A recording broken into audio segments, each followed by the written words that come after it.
अभी हाँ, जिस घड़ी का हम बहुत देर से इंतज़ार कर रहे थे, वो घड़ी हमारे बीच में आई है। मैं हमारे माननीय आदरणीय प्रधानमंत्री श्री नरेंद्र मोदी जी से निवेदन करती हूँ कि वो चीफ गेस्ट एड्रेस हमें करें।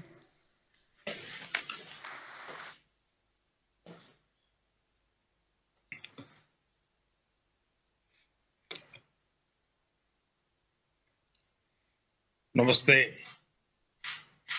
ओम शांति। कार्यक्रम में हमारे साथ उपस्थित लोकसभा अध्यक्ष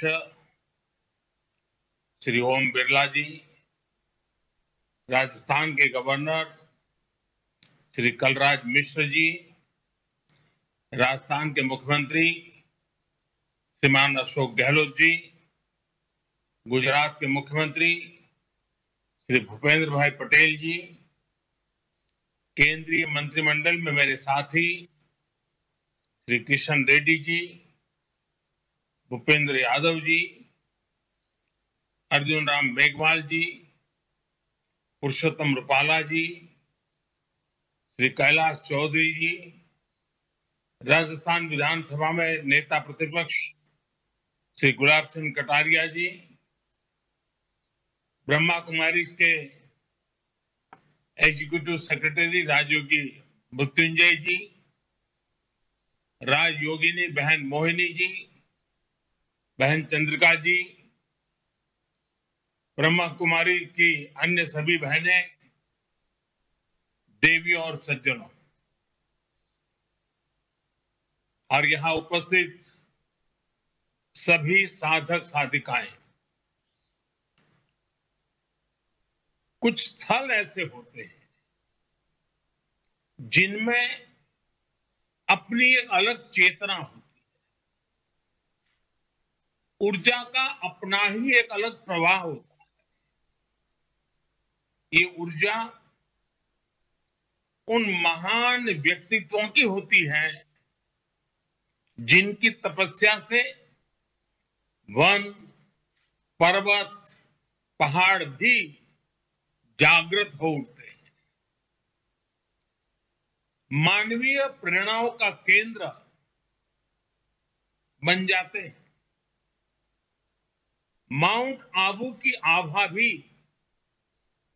दादा लेखराज और उन जैसे अनेकों सिद्ध व्यक्तित्वों की वजह निरंतर बढ़ती रही। आज इस पवित्र स्थान से ब्रह्मा कुमारी संस्था के द्वारा आजादी के अमृत महोत्सव से स्वर्णिम भारत की ओर एक बहुत बड़े अभियान का प्रारंभ हो रहा है। इस कार्यक्रम में स्वर्णिम भारत के लिए भावना भी है, साधना भी है। इसमें देश के लिए प्रेरणा भी है और ब्रह्मा कुमारियों के प्रयास भी है। मैं देश के संकल्पों के साथ, देश के सपनों के साथ निरंतर जुड़े रहने के लिए ब्रह्मा कुमारी परिवार का बहुत बहुत अभिनंदन करता हूं। आज के इस कार्यक्रम में दादी जानकी, राजयोगिनी दादी हृदय मोहिनी जी सशरीर हमारे बीच उपस्थित नहीं है। मुझ पर उनका बहुत स्नेह था। आज के इस आयोजन पर मैं उनका आशीर्वाद भी महसूस कर रहा हूं।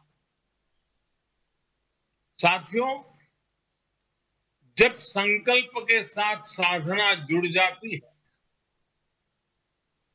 जब मानव मात्र के साथ हमारा मम भाव जुड़ जाता है, अपनी व्यक्तिगत उपलब्धियों के लिए इदम न मम यह भाव जागने लगता है, तो समझिए हमारे संकल्पों के जरिए एक नए कालखंड का जन्म होने वाला है, एक नया सवेरा होने वाला है।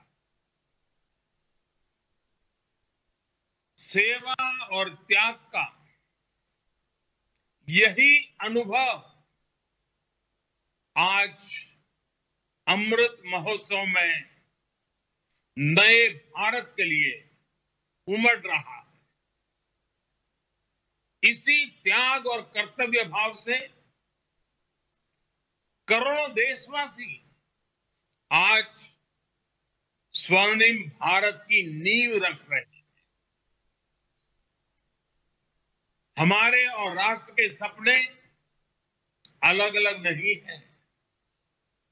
हमारी निजी और राष्ट्रीय सफलताएं अलग अलग नहीं हैं। राष्ट्र की प्रगति में ही हमारी प्रगति है। हमसे ही राष्ट्र का अस्तित्व है और राष्ट्र से ही हमारा अस्तित्व है। ये भाव, ये बोध नए भारत के निर्माण में हम भारतवासियों की सबसे बड़ी ताकत बन रहा है।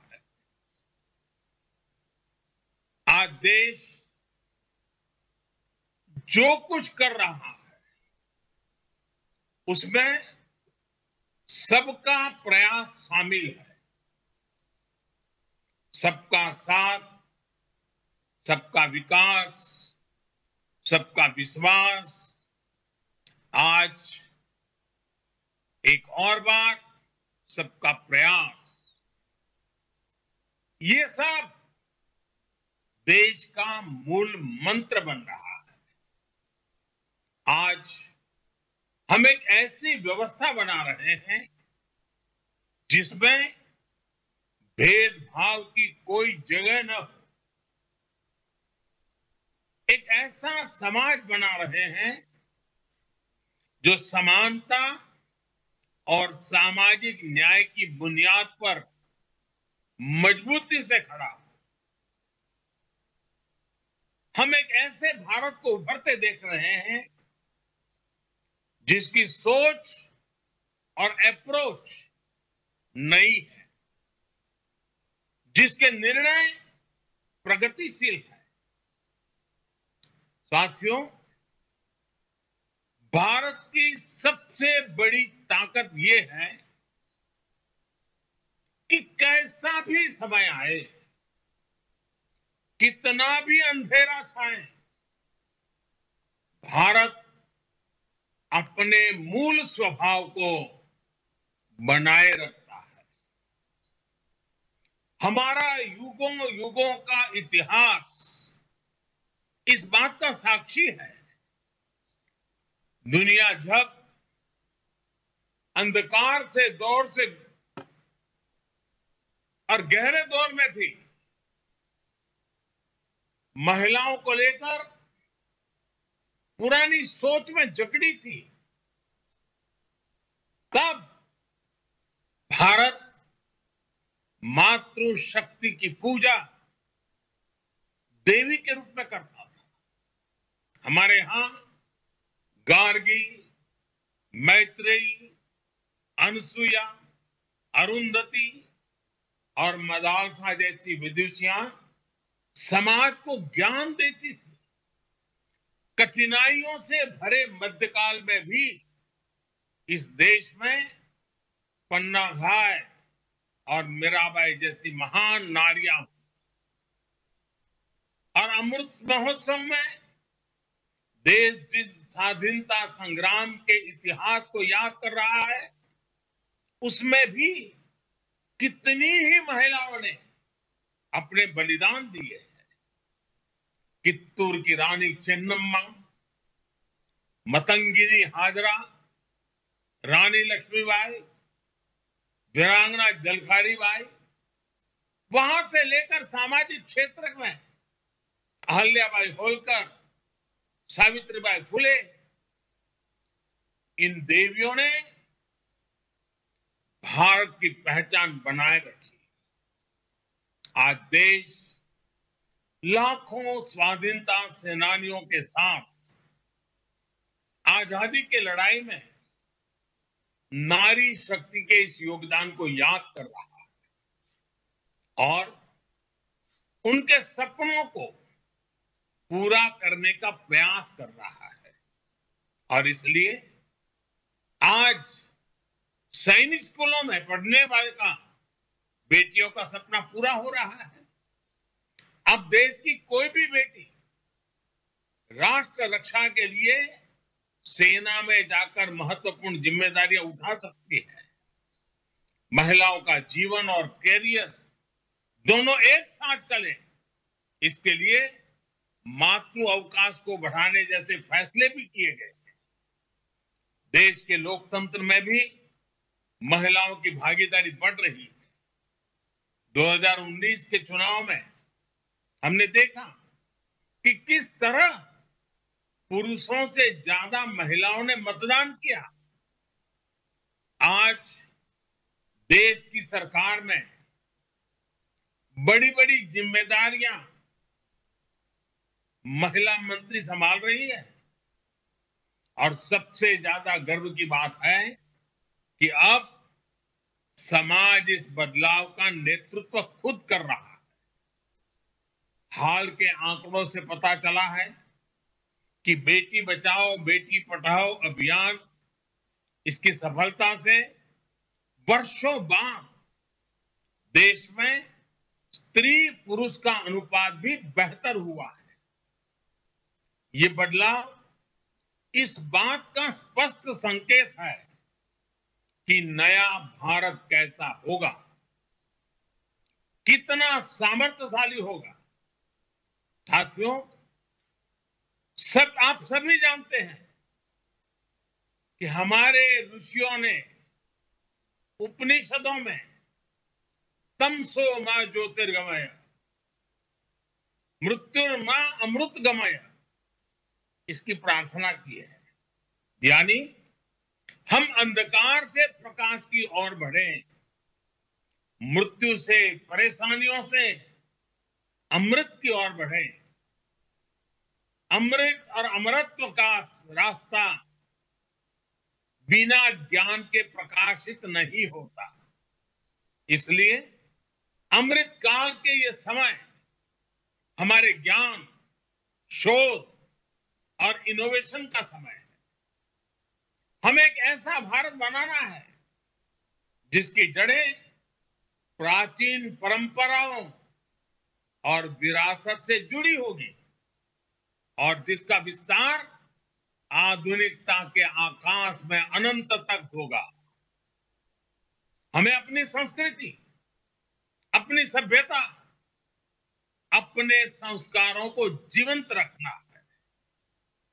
अपनी आध्यात्मिकता को, अपनी विविधता को संरक्षित और संवर्धित करना है और साथ ही टेक्नोलॉजी, इंफ्रास्ट्रक्चर, एजुकेशन, हेल्थ की संस्थाओं को निरंतर आधुनिक भी बनाना है। देश के इन प्रयासों में आप सभी की, ब्रह्मा कुमारी जैसी आध्यात्मिक संस्थाओं की बड़ी भूमिका है। मुझे खुशी है कि आप आध्यात्म के साथ साथ शिक्षा, स्वास्थ्य और कृषि जैसे कई क्षेत्रों में कई बड़े बड़े काम कर रहे हैं और आज जिस अभियान को आरंभ कर रहे हैं आप उसे ही आगे बढ़ा रहे हैं। अमृत महोत्सव के लिए आपने कई लक्ष्य भी तय किए। आपके ये प्रयास देश को अवश्य एक नई ऊर्जा देंगे, नई शक्ति देंगे। आज देश किसानों को समृद्ध और आत्मनिर्भर बनाने के लिए ऑर्गेनिक फार्मिंग और नेचुरल फार्मिंग, प्राकृतिक खेती की दिशा में प्रयास कर रहा है। खान पान, आहार की शुद्धता को लेकर हमारी ब्रह्मा कुमारी बहनें समाज को लगातार जागरूक करती रही। लेकिन गुणवत्तापूर्ण आहार के लिए गुणवत्तापूर्ण उत्पादन भी जरूरी है। इसलिए ब्रह्मा कुमारी नेचुरल फार्मिंग को प्रमोट करने के लिए, प्राकृतिक खेती को बढ़ावा देने के लिए एक बहुत बड़ी प्रेरणा बन सकती है। कुछ गांवों को प्रेरित करके ऐसे मॉडल खड़े किए जा सकते हैं। इसी तरह क्लीन एनर्जी के और पर्यावरण के क्षेत्र में भी दुनिया को भारत से बहुत अपेक्षाएं हैं। आज क्लीन एनर्जी के कई विकल्प विकसित हो रहे हैं। इसे लेकर भी जन जागरण के लिए बड़े अभियान की जरूरत है। ब्रह्मा कुमारी ने तो सोलर पावर के क्षेत्र में सबके सामने एक उदाहरण रखा है। कितने ही समय से आपके आश्रम की रसोई में सोलर पावर से खाना बनाया जा रहा है। सोलर पावर का इस्तेमाल ज्यादा से ज्यादा लोग करें, इसमें भी आपका बहुत सहयोग हो सकता है। इसी तरह आप सभी आत्मनिर्भर भारत अभियान को भी गति दे सकते हैं। वोकल फॉर लोकल, स्थानीय उत्पादों को प्राथमिकता देकर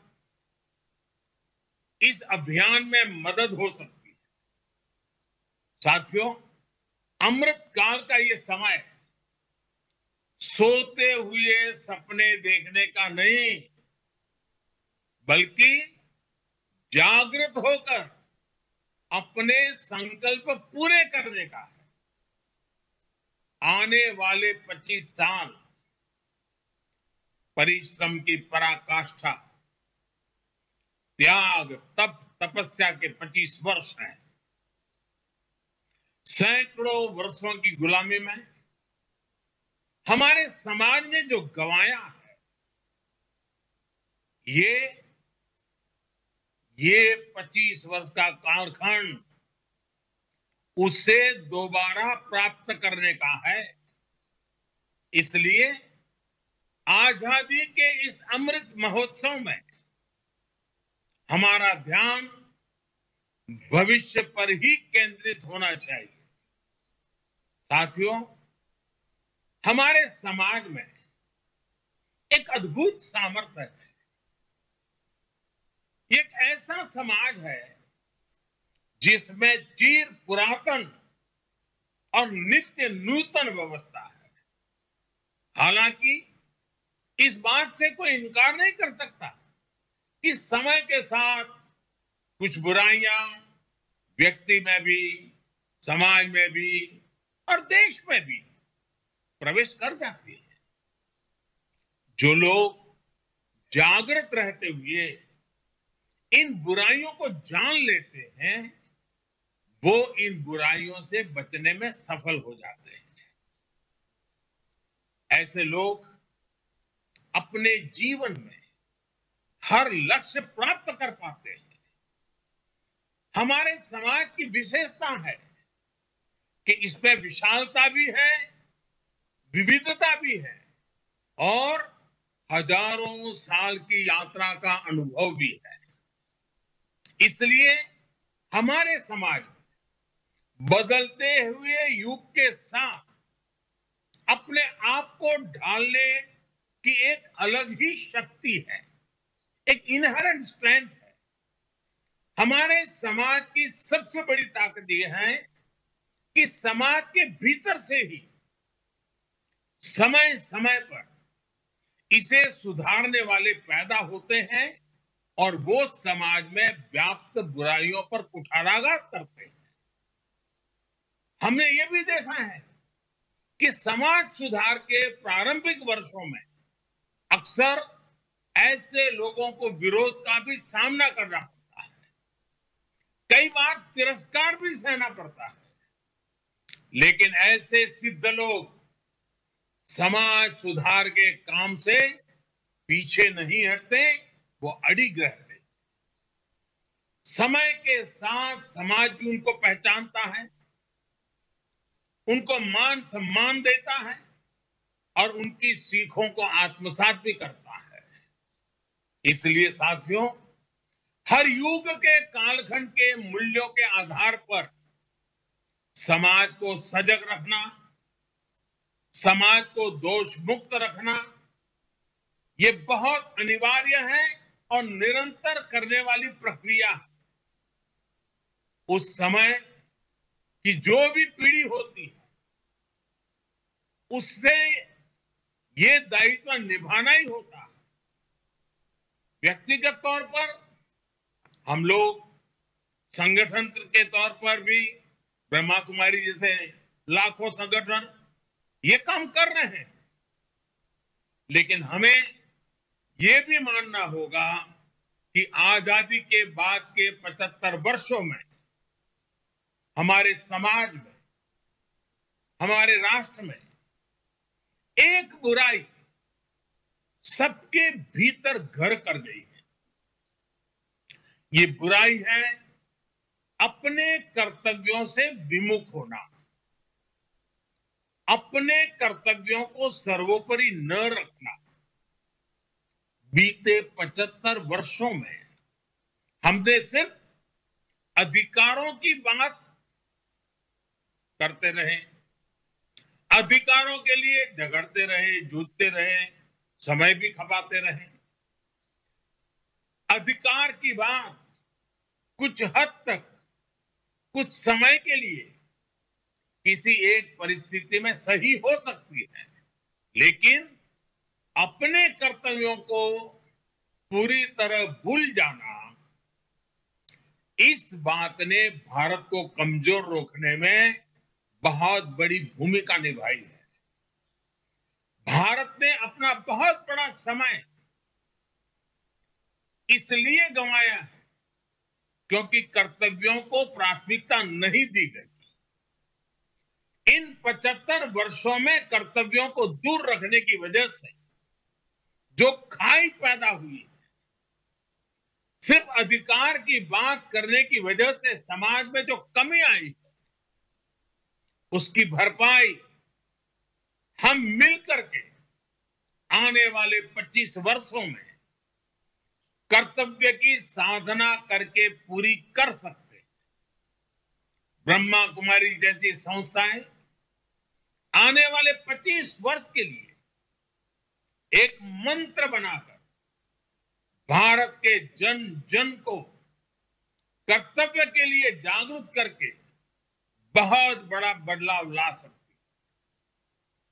मेरा आग्रह है कि ब्रह्मा कुमारी और आप जैसी तमाम सामाजिक संस्थाएं इस एक मंत्र पर जरूर काम करें, और वो है देश के नागरिकों में कर्तव्य भावना का विस्तार। आप सभी अपनी शक्ति और समय जन जन में कर्तव्य बोध जागरूक करने पर जरूर लगाएं, और ब्रह्मा कुमारी जैसी संस्थाएं जिस तरह दशकों से कर्तव्य के पथ पर चल रही है, आप लोग ये काम बहुत आसानी से कर सकते हैं। आप लोग कर्तव्य में रचे पचे, कर्तव्य में रचे बसे, कर्तव्य का पालन करने वाले लोग हैं। इसलिए जिस भावना के साथ आप अपनी संस्था में काम करते हैं, उस कर्तव्य भावना का विस्तार समाज में हो, देश में हो, देश के लोगों में हो। ये आजादी के इस अमृत महोत्सव पर आपका देश को सबसे उत्तम उपहार होगा। आप लोगों ने एक कहानी जरूर सुनी होगी। एक कमरे में अंधेरा था, तो उस अंधेरे को हटाने के लिए लोग अपने अपने तरीके से अलग अलग काम कर रहे थे। कोई कुछ कर रहा था, कोई कुछ कर रहा था, लेकिन किसी समझदार ने जब एक छोटा सा दिया जला दिया तो अंधकार तुरंत दूर हो गया।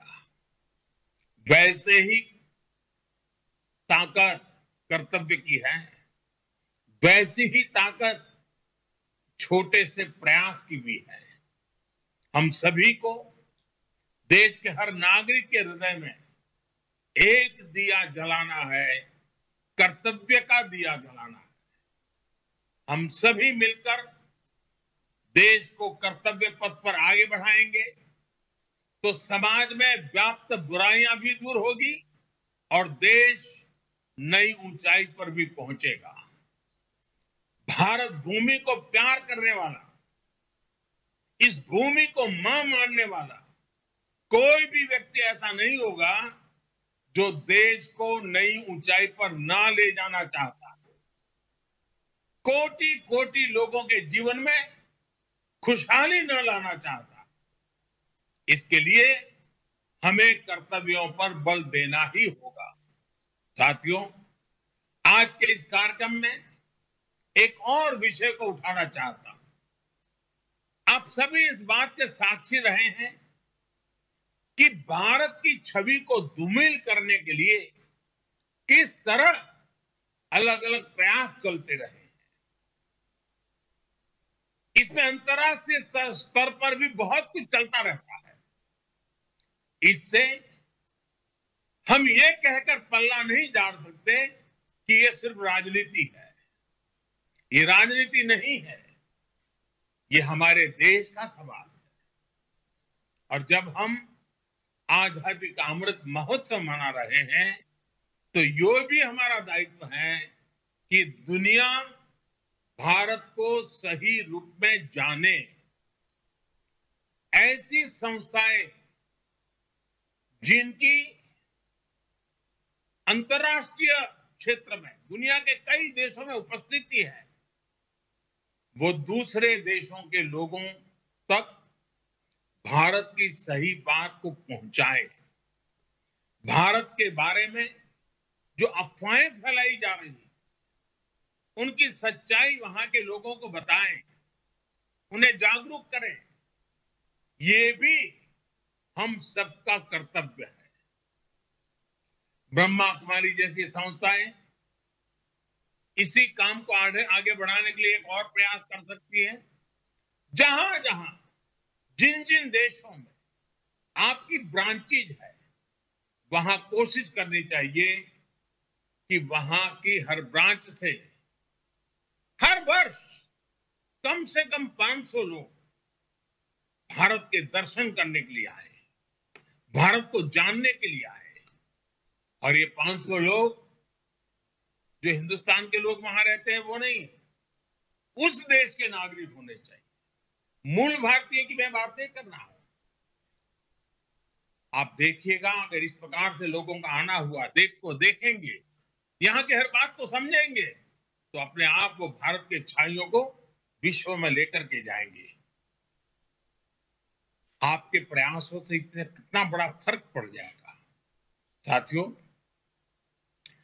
परमार्थ करने की इच्छा तो हर एक की रहती है, लेकिन एक बात हम न भूलें कि परमार्थ और अर्थ जब एक साथ जुड़ते हैं तो सफल जीवन, सफल समाज और सफल राष्ट्र का निर्माण अपने आप हो सकता है। अर्थ और परमार्थ के इस सामंजस्य की जिम्मेदारी हमेशा से भारत की आध्यात्मिक सत्ता के पास रही है। मुझे पूरा भरोसा है कि भारत की आध्यात्मिक सत्ता आप सभी बहनों ये जिम्मेदारी इसी परिपक्वता के साथ निभाएगी। आपके ये प्रयास देश की अन्य संस्थाओं, अन्य संगठनों को भी आजादी के अमृत महोत्सव में नए लक्ष्य गढ़ने के लिए प्रेरित करेंगे। अमृत महोत्सव की ताकत जन जन का मन है, जन स्वर्णिम भारत की ओर बढ़ेगा। इसी विश्वास के साथ आप सभी का बहुत बहुत धन्यवाद। ओम शांति। बहुत बहुत धन्यवाद